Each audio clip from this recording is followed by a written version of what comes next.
오늘 2020년 2월 29일 오전 9시 현재로 어제 오전 9시에 대비해서 총 909명이 환자로 추가되었습니다. 현재까지 총 2,931명이 확진된 상황입니다.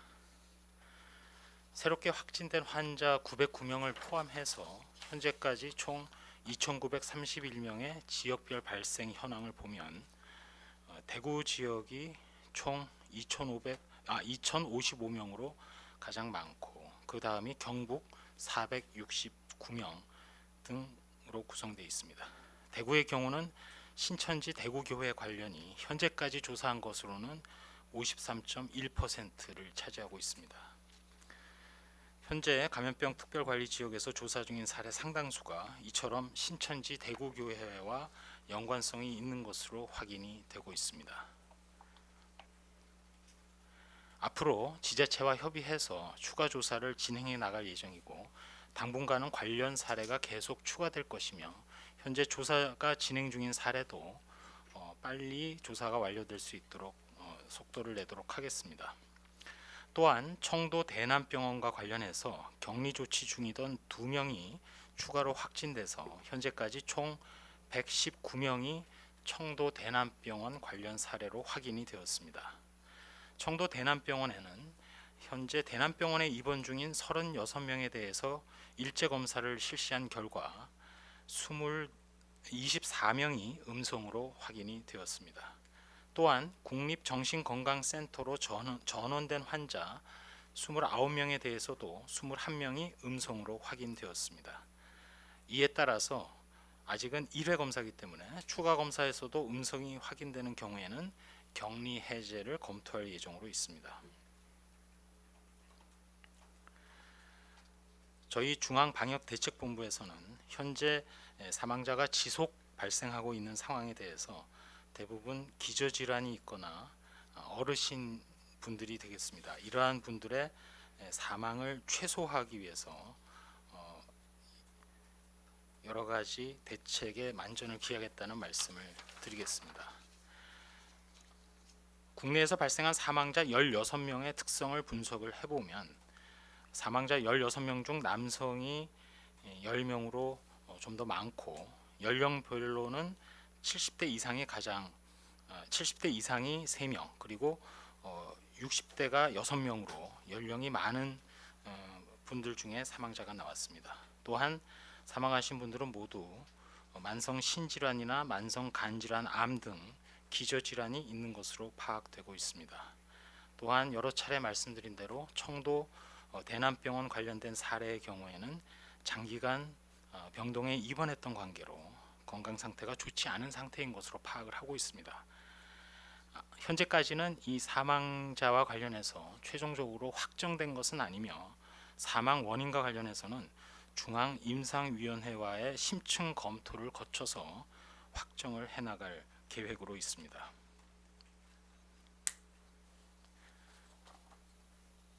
다만 현재까지 나타난 조사 결과에 따라서 각 지방자치단체 그리고 의료기관들에서는 현재 그 지역이 감염병 특별관리 지역인지 아닌지 여부와 관계없이 지역 내에 검사 역량 등을 고려해서 우선적으로 피해를 최소화하기 위해서는 조기 발견이나 조기 치료가 필요한 65세 이상의 어르신분들, 그리고 암이라든지 심폐질환 등 기저질환이 있는 분들을 위주로 해서 검사와 치료 역량을 집중해 달라는 말씀을 드리겠습니다. 동시에 특별 관리 지역 외에 아직까지는 코로나 발생이 지역사회에서 광범위하게 전파가 이루어지지 않은 지역에 대해서도 일단은 긴장을 늦추지 말고 만일의 상황에 대비해서 검사, 격리, 그리고 치료 역량을 지속적으로 점검하고 대응 태세를 갖춰야 한다는 점을 강조드립니다. 우리의 역학조사나 방역조치와 관련해서는 새로운 환자가 발생할 때마다 신천지 대구교회와의 관련성을 최우선적으로 확인할 것입니다. 동시에 방역조치는 연결고리가 불분명한 또는 연결고리를 확인할 수 없는 지역사회 발생 사례가 최소화될 수 있도록 철저히 준비하고 시행을 하겠습니다. 특별히 전문가들의 말씀이나 또는 외국의 사례, 당장 우리나라에서의 여러 가지 발생 상황을 볼 때 밀폐된 실내 공간에서의 아주 밀접한 접촉, 주로 2m 이내를 얘기를 합니다만, 그러한 밀접한 접촉이 현재까지 밝혀진 코로나19의 전파 방법입니다. 따라서 실내 공간에 많은 사람들이 모이는 각종 행사, 모임, 특히 종교 행사 등을 포함해서 최대한 자제해 주시고, 가정 내에서도 올바른 손 씻기나 기침 예절 준수 등 위생 수칙을 철저히 준수해 주실 것을 부탁을 드립니다. 또한 지방행정기관이나 공공기관 및 각종 사업체에서도 가능한 한 사회적인 거리 두기를 실천하기 위해서 재택근무라든지 온라인 근무 등을 최대한 실천하고, 이러한 근무 형태 변화에 따라서도 업무 공백이 발생하지 않도록 인력을 배치하고 업무 프로세스를 개선하는 등 이른바 업무 연속성 계획을 수립하고 실천해 주실 것을 또한 당부드립니다.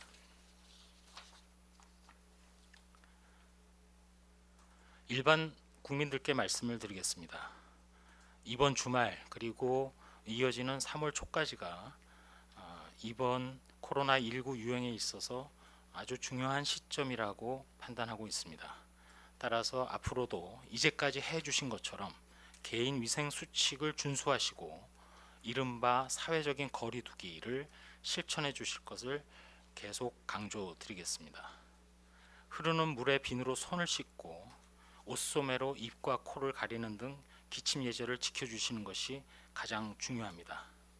동시에 열이 나시거나 또 기침 등의 호흡기 증상이 있는 사람과는 접촉을 피해 주시고, 또 그런 증상을 갖는 분들은 외출을 자제해 주시는 것은 물론 많은 사람들이 모이는 실내 공간의 행사 등에 대해서는 방문을 최대한 자제해 주시기 바랍니다. 특별히 앞서 사망 사례에서도 말씀드린 바와 같이 연령이 65세 이상 되신 분, 또 만성질환을 앓고 계신 분, 임신부 이런 분들은 많은 사람이 모이는 장소는 방문하지 않도록 하고, 그럼에도 불구하고 의료기관 등 불가피하게 방문하실 경우에는 반드시 마스크를 착용해 주시기 바랍니다. 아울러 38도 이상 고열이 지속되거나 증상이 심해지면 바로 의료기관을 방문하거나 하지 마시고 일단 1339 또는 지역의 콜센터 또는 관할보건소에 문의하셔서 선별진료소를 우선 방문하여 진료를 받거나 하는 등 안내에 따라 주시기를 부탁드립니다. 또한 정부는 대구 지역 등에서 감염병 확산을 막기 위해 최선을 다하는 의료진, 여기에는 자원해서 현장에 계신 분들, 거기에 특별히 우리 또 공중보건의사까지도 포함이 됩니다. 감사를 드립니다. 의료진의 안전을 위해서 최선을 다하겠습니다. 최근 일부에서 논란이 되고 있는 개인보호구와 관련해서는 좀 오해가 있었고, 또 진료 및 검체를 채취하는 선별진료소 등 상황에 맞게 해외 또는 국제기구의 안내에 따른 가이드라인, 그리고 전문가들의 협의를 거쳐서 결정된 사항을 시행하는 과정에서 일부 오해가 있었습니다. 호흡기 검체를 채취할 때에는 전신보호복 레벨 D 또는 긴팔 가운 중에서 선택해서 착용하는데, 그냥 단순히 긴팔 가운이 아니라 가운 세트로서 여기에 장갑이나 보안경이나 호흡기 보호구 등이 같이 포함되어 있는 것입니다. 이런 것들을 통해서 의료진의 보호가 가능함을 다시 한번 강조를 드리겠습니다. 이상 브리핑 설명 일단 드렸습니다. 예, 그럼 질의응답 시간 가지도록 하겠습니다. 50분까지 진행하고 두 분씩 지역별로 받겠습니다. 예, 오송에서 먼저 해주십시오. 주말에 고생 많으십니다. 대덕넷 김인환입니다. 그 확진 환자 3,000명 육박했고, 말씀하신 대로 뭐 신천지가 많다고 하더라도 어찌됐든 연결고리 알 수 없는 환자도 증가세이거든요. 이렇게 되면서 예방적인 노력에 관심이 쏠릴 수밖에 없는데, 그동안 질본에서 손 씻기나 기침 예절 같은 그런 뭐 국민 행동 수칙은 많이 당부를 하셨잖아요. 추가로 이제 주말에 많은 국민들이 이제 집에 계실 텐데 뭐 질본에서 권고하는 바이러스에 대항할 수 있는 뭐 면역력 증진 방법 있으시면 좀 말씀 부탁드리고요. 두 번째는 좀 다른 질문입니다. 어제 부본부장께서 향후 시나리오별 과학적 처방에 대해서 경증, 중증 환자를 구분하는 것이고 이 기준을 마련하기 위해 관련 전문가들과 깊이 있게 협의하고 있다고 말씀을 하셨습니다. 그래서 증가세가 예상이 되는데 이 사안 좀 보다 속도감 있는 추진이 필요해 보이거든요. 그래서 이거 추진 빠르게 가능한지 말씀 부탁드리고요. 마지막으로 두 번째 연장선상인데요. 경증, 중증 구분하려면 진단키트 앞으로 더 필요할 것으로 예상이 돼요. 이 사람들이 신천지든 아니든 어찌됐든 늘어나고 있으니까요. 그래서 현재도 우리나라 진단 능력 뛰어나다고는 하지만 기업들이 여기에 전폭적으로 투입이 못 되는 경우도 있다고 하더라고요. 그래서 다음 주 한 주 분명히 의심 환자 늘어날 텐데 현재 진단 키트로 이거 커버 가능한지 또 추가로 뭐 앞으로 전향적으로 기업들과 직접 협력할 계획 있으신지 좀 말씀 부탁드리겠습니다. 예, 첫 번째 그 여러 가지 면역력 증진을 포함한 코로나19 바이러스에 대한 방어와 관련해서는 일단 몸에 침입한 바이러스를 이겨내기보다는 바이러스가 몸에 침입하지 않도록 하는 것이 훨씬 더 당연히 중요하기 때문에 설명을 드린 대로 사스 바이러스처럼 코로나19 바이러스의 경우에도 최대 6비트 즉 2m 이상만 그 환자나 감염자와 떨어지게 되면 절대 안전할 수 있습니다. 따라서 개인 위생을 철저히 지키는 것이 가장 중요하고 그래서 저희가 그 손 씻기를 추가해서 여러 가지 개인 위생과 관련된 말씀을 드리고 있습니다. 동시에 계속 주말에 여러 가지 대중적인 만남이 그 밀집된 장소에서 일어날 수 있고 그것이 항상 이 사스 코로나19와 같은 호흡기 감염병 전파에 있어서는 결정적인 그 중심 집단으로서의 역할을 함을 이미 그 신천지 사례를 볼 때 우리가 확인을 했기 때문에 그 부분을 면역력 증진에 앞서서 훨씬 더 강조를 드리겠습니다. 역으로 면역력 증진을 말씀하셨지만 면역이 많이 떨어져 계신 분들 그런 분들이 소위 말씀드리는 기저질환을 앓고 계신 분들이 되겠습니다. 따라서 정상적인 또 평소에 건강하신 분들 이상으로 여러 가지 그 만성 질환을 앓고 계시거나 또 임신부라든지 따라서 평소보다도 면역이 많이 떨어져 있는 분들은 그 앞서 말씀드린 위생 수칙을 훨씬 더 철저하게 지켜 주는 것이 중요하다는 말씀을 드리겠습니다. 두 번째 말씀하신 그 환자와 관련된 소위 이제 코로나19의 그 의료 또는 관리 전달 체계와 관련해서는 어제도 말씀드렸습니다만 이 부분이 그 보건학적 측면이 있고 또 의학적 전문성이 필요한 측면이 있기 때문에 각 분야의 전문가들 이미 전문가들 구성이 돼 있고 또 그동안 계속 논의를 해왔습니다. 따라서 어쩌면 또 그 관련된 단체의 의견도 좀 필요한 부분이 있고 그래서 저희로서는 최대한의 속도를 내서 이런 부분을 그 지침화하고 완성할 수 있도록 노력하고 있다는 말씀을 드리겠습니다. 오늘 당장도 직접 대면해서 회의하기가 힘든 상황이기 때문에 그 화상 또는 텔레컨퍼런스 등을 통해서 논의를 진행을 했었고 또 하고 있다는 말씀을 드리겠습니다. 진단 키트와 관련해서는 현재까지 우리나라는 다른 어느 해외 국가보다도 빠른 시기 안에 바이러스를 분리해서 진단 키트를 개발해서 검사를 하고 있고 검사 물량도 외국에 비해서 많습니다.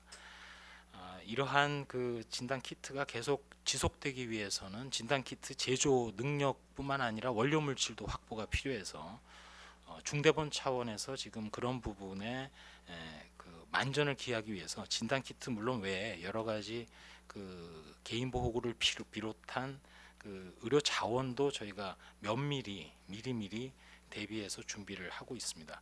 앞으로 어쨌든 그 일단 환자로 확인하는 그 부분에 있어서는 리얼타임 PCR을 통한 검사가 상당히 중요하기 때문에 계속 시행을 하게 될 것이고 지금 검사가 가능한 기관 수도 계속 늘려왔고 또 수탁 기관도 8개 이상으로 지금 활동을 계속 잘 하고 있습니다만 앞서 말씀드린 그런 그 키트 제조와 관련된 또 부분도 저희가 미리미리 대비를 하고 있고 대비하도록 하겠습니다.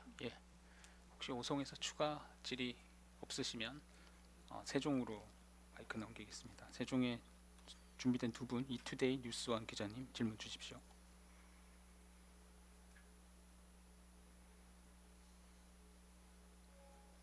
예, 세종에서 이투데이 기자님.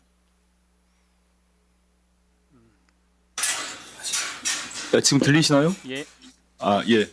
그 이투데이 김지영입니다. 질문 짧게 드릴게요. 그 32번부터 확인된 확진 환자가 총 2,930명인데 이 중에서 중국이나 다른 확진 환자 다수 발생국에서 입국한 사례는 없는 건지 궁금합니다.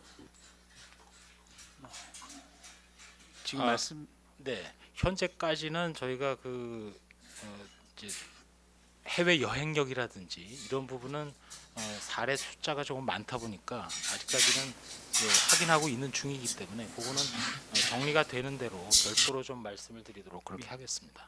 그 부분은 저희가 확인해서 말씀드리도록 하겠습니다. 그럼 뉴스원 기자님. 네, 뉴스원 서영빈입니다. 그 치과 의사랑 한의사분들도 지금 의료 봉사전을 하고 싶어 한다는 말이 있는데요. 그 실제 지원자 수가 몇 명인지 또 이 사람들은 이제 참여를 허용하고 있는지 궁금하고요. 두 번째로 25번 환자가 다시 확진이 됐다고 들었는데 격리 해제자는 왜 그대로 27명인지 궁금합니다.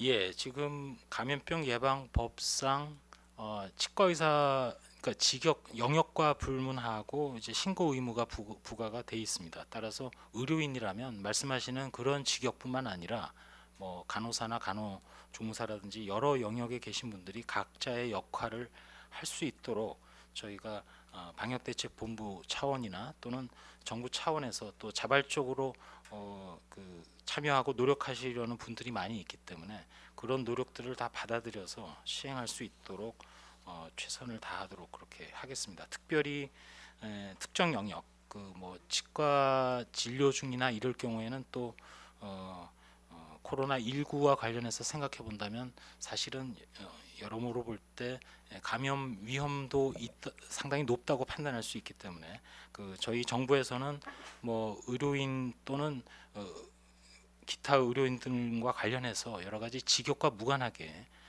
온 국민의 방역과 또 유행 차단을 위해서는 모든 자원적인 노력에 대해서 다 수용을 하고 역할을 할 수 있도록 최선을 다하도록 하겠습니다.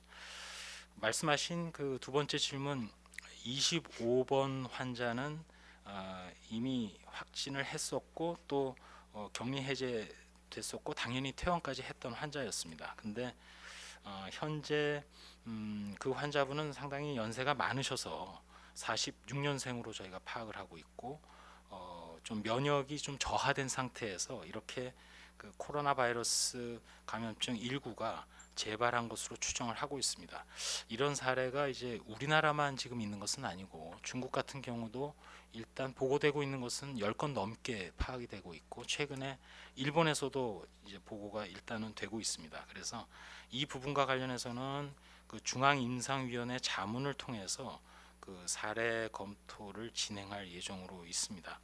현재까지 파악한 걸로는 아마도 그 면역이 워낙 떨어져 있는 상태에서는 이 코로나 19가 몸에서 완전히 바이러스가 상당히 줄어들었음에도 불구하고 정상인 같으면 항체 등의 면역이 형성이 됨으로써 혹시라도 침입했을 경우에 좀 방어가 가능하다든지 이럴 수 있었을 텐데 그것이 좀 어렵웠고 또 그러다 보니 어찌 보면 완전히 사멸하지 않은 상태가 아니냐는 일부 전문가들의 의견도 있습니다. 현재 이 25번 과거에 확진됐던 환자분은 국가격리병원으로 일단 이송 중에 있는 것으로 지금 파악을 하고 있습니다. 그래서 통계 그 수치상에서는 조금 저희가 추가로 확인을 해서 말씀드리도록 그렇게 하겠습니다.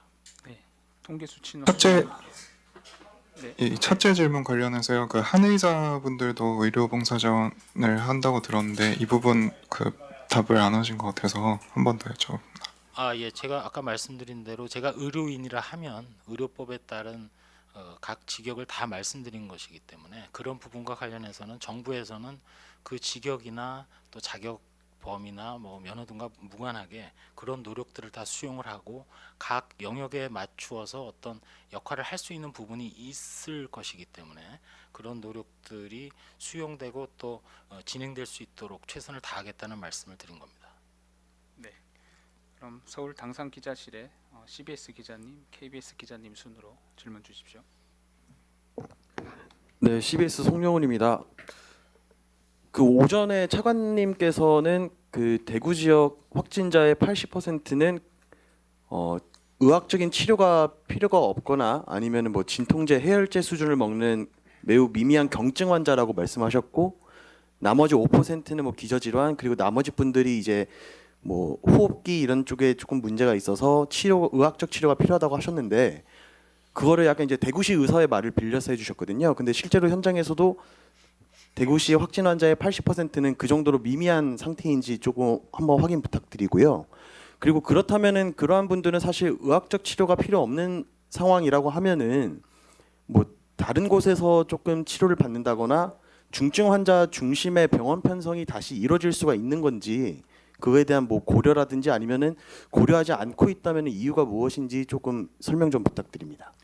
네, 첫 번째로 그 중수본 부본부장께서 오전에 말씀하신 그 사항은 대구 지역의 경우도 특별관리 지역의 경우도 환자 사례가 어느 정도 많기 때문에 그런 부분을 충분히 저희가 유추 내지는 추정을 할 수가 있는데, 동시에 최근에 그 중국에서 총 한 7만 건 넘게 대상을 잡아서 논문이 발표가 됐습니다. 그 논문에서 분석한 자료는 4만 건 이상의 환례이기 때문에 상당히 그 연구 자체의 근거력이 상당히 높다고 할 수 있습니다. 그 논문에서 보면 정확하게는 81%가 아주 경증이라 하면 사실은 거의 스스로의 방어력, 즉 면역력으로 이겨낼 수 있는, 또는 뭐 열이 날 경우에 해열제를 쓴다든지 등의 대증적으로 치료를 조금이라도 하면 바로 회복될 수 있는 그런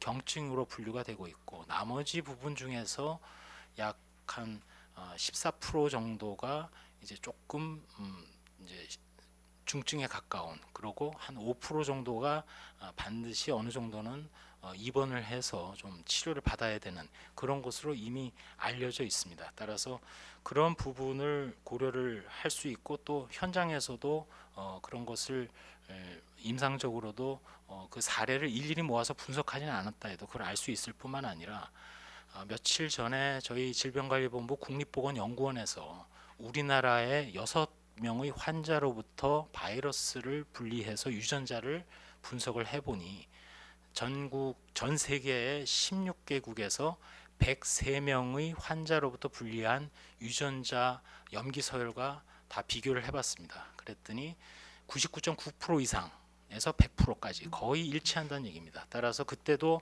저희 질병관리본부에서 말씀드리기는 해당 코로나19 바이러스, 우리나라에서 유행하고 있는 이 바이러스가 동력, 즉 병독성, 환자에게서 어떤 임상적인 피해를 일으키는 그 강도가 지금까지 해외에서 유행하고 있는 바이러스하고 차이가 없다. 또한 진단에 있어서도 마찬가지로 특별한 변이가 나타나지 않기 때문에 놓치지 않을 것이라고 말씀을 드린 바 있습니다. 따라서 그 앞서 말씀드린 그 중국의 사례도 충분히 이제 우리가 생각을 우리나라에서도 할 수가 있고, 워낙 사례도 많을 뿐더러, 따라서 그러한 것들을 만약 대책에 적용을 한다면 두 번째 질문과 연계가 되는데, 이런 부분들은 제가 서두에 말씀드린 대로 의학적 부분에 해당이 됩니다. 근데 이렇게 의학적 부분에 해당하는 부분과 방역이라는 것은 보건학적 영역이 또 고려가 돼야 됩니다. 보건학적 영역이라 하면 의학적뿐만 아니라 환자 내지는 또는 그 감염되어 있는 상태에서 전파가 이루어지지 않고, 따라서 지역 사회에서도 치유가 되는 그런 어떤 방향이 필요해서 그런 부분을 그 지침에 다 한번 포괄해서 담기 위해서 어제 브리핑 때도 잠깐 말씀드렸습니다만, 환자에 대한 분류, 또 그렇게 분류를 했을 때 환자를 어떻게 관리할지, 이런 것들을 계속해서 지금 그 전문가들과 논의를 해서 좀 더 그동안 데이터가 쌓이면 그 코로나19에 대해서 알면 알수록 우리가 거기에 대응할 수 있는 대책도 합리적 근거에 기반해서 좀 더 정교해질 수 있는 시간으로 점점점 가고 있기 때문에 그러한 그 근거에 기반한 대책을 수립해서 적용하기 위해서 지금 노력을 하고 있고, 아마도 저희의 노력에 따라서 최대한 이른 시간 내에 당연히 이러한 코로나19 유행을 잡기 위해서 그러한 지침이 실현될 수 있도록 노력을 하고 있습니다. 그럼 다음 KBS 기자님 질문 주십시오.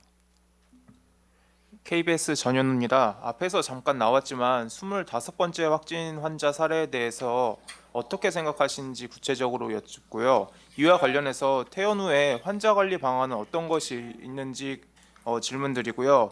또 명성교회 부목사와 엘리베이터 동승한 성동구 직원을 제외하고는 접촉자 300명이 음성 판정이 나왔는데요. 이 사례에서 주목할 만한 역학적 특이점이 있는지 확인하고 싶고요. 마지막으로 오전 브리핑에서 신천지교회 신도 19만 명 중에서 17만 명의 조사가 완료됐는데 지자체별로 조사 진척률이 얼마나 되는지, 만약에 그 지자체별로 파악이 어렵다면 100% 완료된 지자체는 있는지 궁금합니다. 감사합니다. 예, 첫 번째 25번 환자와 관련해서는 뭐 정리를 해서 말씀드린다면 이 부분은 의학적, 임상적 전문성이 있는 분야이기 때문에 중앙임상위원회의 자문을 통해서, 특별히 25번 환자분의 경우에는 주치 의사께서도 우리나라 감염학의 전문가십니다. 따라서 사례가 검토가 돼야 되는데, 말씀드린 대로 이렇게 물론 이제 이웃나라 일본의 경우에는 40대 여성분이기 때문에 고령은 아닙니다만, 저희가 병력을 정확히는 모르고 있습니다만 고령이거나 또는 면역이 저하된 상태에서 체내에 어떤 면역 형성의 부진이나 부전으로 인해서 그 바이러스가 완전히 사멸하지 않은 상태로 있다가 어떤 계기가 돼서 다시 바이러스가 증폭이 돼서 검사 결과 나오게 되는 그런 재발 사례가 일부 알려지고 있는 것은 사실입니다. 그래서 이 부분과 관련해서는 일단 사례 검토를 통해서 확실하게 이런 부분이 임상적으로 재발이라고 볼 수 있는 건지, 재발이라면 또 외국의 사례와 비교해서 어떤 공통점이나 또 참고할 만한 점이 있는지 이런 것들을 검토하게 될 것이고, 더 나아가서는 어찌 보면 전체적인 상황에서는 그 대부분이라기보다는 어찌 보면 이제 극단치에 해당하는 아주 예외적인 상황이 될 수도 있는 것이기 때문에, 그럴 경우에는 보건학적 측면에서 저희가 대책을 수립하고 진행할 때에는 또 어떻게 판단해야 될지 그런 것들도 면밀히 검토를 하도록 그렇게 하겠습니다. 두 번째 사례와 관련해서는 질문하시는 의도가 짧은 시간에 간단한 접촉이었는데도 어떤 경우는 전파가 되고, 또 어떤 경우는 상당히 긴밀해 보이는데도 전파가 되지 않은 사례가 있는데 그걸 어떻게 보느냐라고 말씀하신 것 같습니다.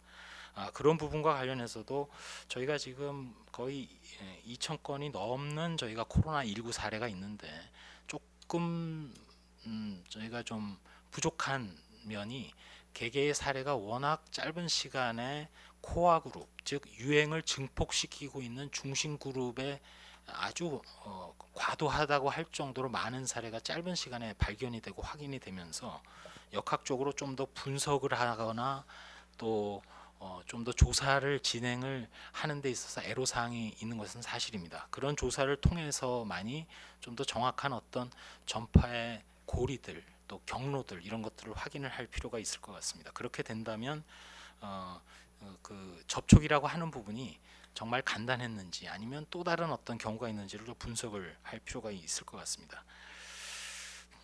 마지막으로 그 신천지와 관련해서 총 17만 명에 관해서 지자체별로 이제 조사 진척률을 말씀을 하셨습니다. 이 부분도 특별히 이제 저희 대구를 예로 든다면 이제 전체 대상 인원 중에 일단은 일일이 확인을 해서 증상이 있는 분들에 대해서는 확인을 하고 또 검사도 해야 되고, 근데 그런 부분들이 상당히 이른 시간 안에 저희가 완료될 수 있도록 노력을 하고 있고, 그 조사 진척률 내지는 또 그러한 검사 결과까지도 한번 그 해당 지자체 또 저희 그 방대본이나 중수본 차원에서 한번 최종적으로 한번 정리를 해서 그 결과에 대해서 평가도 해보고 상황도 파악을 하는 그런 후에 아마 말씀드릴 기회를 가져야 될 것 같습니다. 현재로서는 그 한참 현장에서는 지금 조사나 뭐 전화 조사를 통해서 또 가건물을 또 채취하는 경우도 있고, 또 그것이 RT-PCR에 넘겨지게 되면 또 검사에 소요되는 시간들, 이런 것들이 이제 계속 그 전국적으로 진행이 되다 보니까 아주 명료하게 일정 시점에 그게 다 집계되기가 좀 어려운 측면이 있습니다. 그래서 그런 부분에 대해서는 좀 이해를 구하겠습니다. 추가로 질의를 좀 많은 분들이 주셨습니다. 한 가지씩만 질문해 주신다면 할 수 있을 것 같은데 양해해 주신다면 한 가지씩만 부탁드리겠습니다. 당산에서 질의 순서대로 한 가지씩만 부탁드리겠습니다. 명쾌히 해결이 안 된 부분이 있어서요. 그 25번 환자분 재발 추정하신다고 했는데, 그렇다면 앞으로 완치 판정 기준 변경이나 완치 후에 자가격리 도입하는 거 좀 검토하시는 건지 궁금하고요.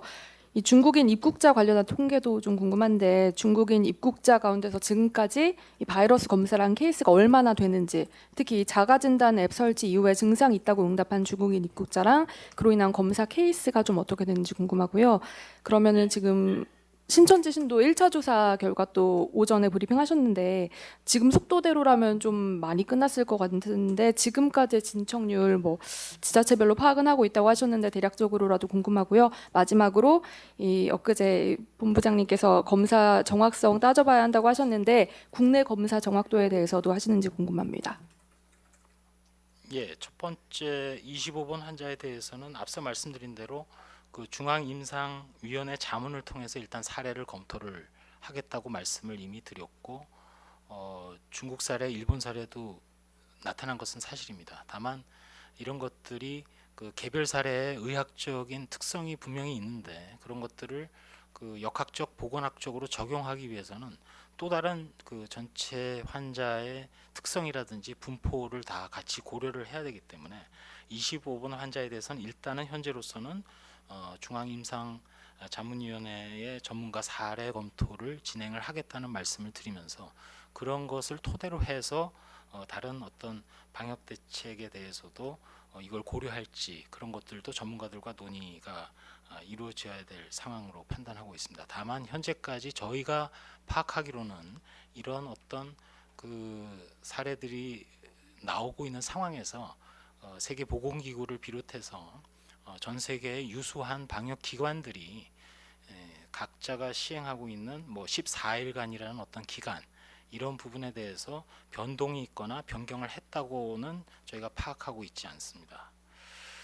그 두 번째 중국인 입국자와 관련된 내용과 관련해서는 그거는 저희가 제가 지금 자료를 따로 갖고 있지는 않아서 그건 별도로 파악해서 좀 말씀을 드리도록 그렇게 하겠습니다.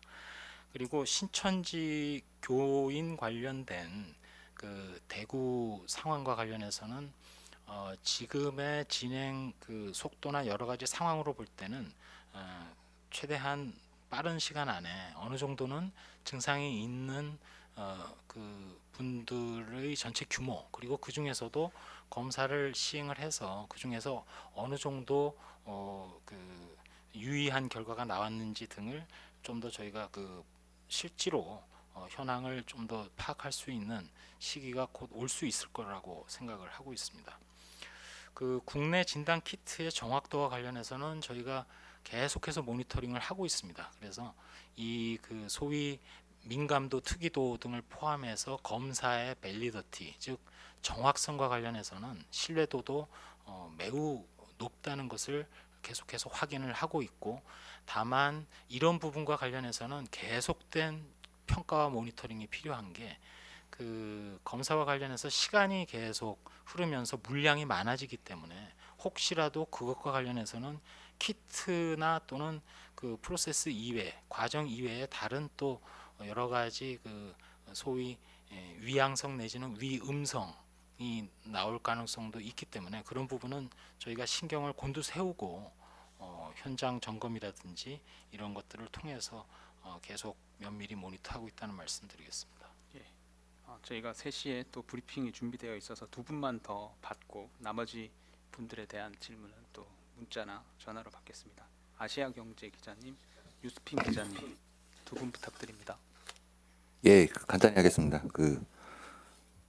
저기 진료 지침이 자꾸 원활히 작동하지 않아서 피해가 커지고 있는데요. 이 임상위에서는 이미 며칠 전부터 그 구체적인 아주 기준을 만들어서 질본에다가 계속 제안을 했었는데 그게 계속 전문가 논의하면서 뭐 길어지고 있다 그러고 있는데 도대체 무엇 때문에 계속 그게 주저하고 계신지를 좀 구체적으로 자꾸 의학적 보건학적 뭐 이렇게 설명을 하지 말고 좀 구체적으로 설명을 해줬으면 좋겠고요.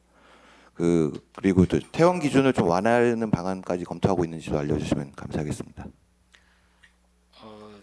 이제 그 부분 자체가 저희가 만들고 있는 여러 가지 그 지침과 관련해서는 제가 이제 보건학적 뭐 의학적 이렇게 얘기하는 것 자체가 전문가들의 표현입니다. 따라서 전문가 분들도 이 분야별로 또 보고 계신 분들이 있기 때문에 어떤 분들은 그 진단 검사 의학적 관점에서, 또 어떤 분들은 감염 내과적 관점에서, 또 어떤 분들은 보건학이나 예방의학적 관점에서, 심지어는 이제 그 실험실에서 실제로 검사를 담당하거나 또는 환자를 실제로 보시는 임상의사 관점에서 하나하나 좀 이견이 충분히 있을 수 있는 부분이 있습니다. 따라서 그 부분을 최대한 정리하고 또 논의해서 실효성 높으면서도 지금 현재 이제 근거가 좀 부족하다고 하더라도 임상적인 다른 감염병에 대한 근거를 차용해서라도 저희가 그 지침을 완결을 할 수 있기 때문에 그런 과정에서 좀 시간이 걸리고 있으나 어쨌든 가장 이제 빠른 시간 안에 저희가 그 부분을 확정을 해서 실현할 수 있도록 노력하고 있다는 말씀을 드리면서, 마찬가지로 퇴원 기준과 관련해서도 이 부분도 외국의 사례를 보거나 하더라도 사실은 그 감염병의 유행이 지속될수록 모든 기준이 그때그때 상황에 따라서 사례 정의도 그렇고 많은 변화를 겪습니다. 따라서 그런 부분도 당연히 그 임상하시는 분야별로 저희가 다 의견을 받고 있는 과정에서 아마도 전문가분들은 의견을 상당히 오래전에 보냈는데 왜 확정이 안 되느냐, 그거는 아까 제가 처음에 말씀드린 대로 각 분야별로 조금씩의 어느 정도 조정이나 또 토의가 좀 필요한 부분이 있어서 시간이 좀 걸린다는 말씀을 드립니다. 예, 그러면 마지막 질문 받겠습니다. 유스핀 기자님. 네, 고생 많으십니다. 뉴스핀 박다영입니다. 어저께 보건부장께서 확진자 중에 위중 환자가 10명, 중증 환자 6명이라고 했는데 어제 오늘 발생한 사망자 4명은 위중 환자에 혹시 포함되어 있었는지, 그리고 오늘 전체 확진자 중에서 위중 환자, 중증 환자 수는 어떻게 되는지 궁금합니다. 예, 뒤에 거부터 먼저 말씀을 드리면 현재는 중증 환자가 총 6명으로 파악을 하고 있고 심각한 상태에 있는 환자를 10명으로 파악을 지금 하고 있습니다. 그래서 총 16건이 중증 이상의 사례가 되겠고요. 사망자가 이제 저희 보도자료 통계에는 3건이 나와 있고 막 정리를 하는 와중에 추가로 지금 사망자도 파악이 되어 있습니다. 근데 이 사망하신 분들의 경우는 어제 말씀드린 그런 중증의 사례는 이미 확진이 다 끝나서 저희가 통계로 집계된 분들 중에서의 사례이기 때문에 안타깝게도 어제 사례와는 오늘 사망한 경우는 해당되지 않는 그런 상황입니다. 오늘 사망하신 분 중에 14번째 사망자도 일단은 기저질환이 있는 과정에서 일단 자택에서 검사 결과를 기다리다가 좀 상태가 악화되신 분이고, 또 15번째 사망하신 분의 경우는 요양원에서 장기 입소하시던 분으로 사망을 하게 됐습니다. 그리고 16번째 경우에는 과거 약 한 3년 전부터 항암 치료를 쭉 받아오시던 분인데 일단 이분도 사망 후에 저희가 확진을 한 사례입니다. 그리고 공식 통계가 아닌 아주 최근에 17번째로 사망하신 분은 일단 기저질환으로는 치매와 파킨슨병을 앓고 계신 것으로 저희가 파악을 하고 있고, 일단 코로나19 양성 후에 상태가 악화돼서 사망에 이르게 됐는데 전체적으로 이 사망자 사례와 관련해서는 저희가 좀 더 조사를 하고 확인을 또 하는 그런 과정이 있다는 말씀을 드리겠습니다. 그럼 네 분이 더 계신데 채널A 뉴시스 뉴스원 대등록 기자님은 브리핑 마치고 저희가 질문 받도록 하겠습니다. 그럼 부본부장 마무리 말씀 짧게 듣고 정리 브리핑 마치도록 하겠습니다.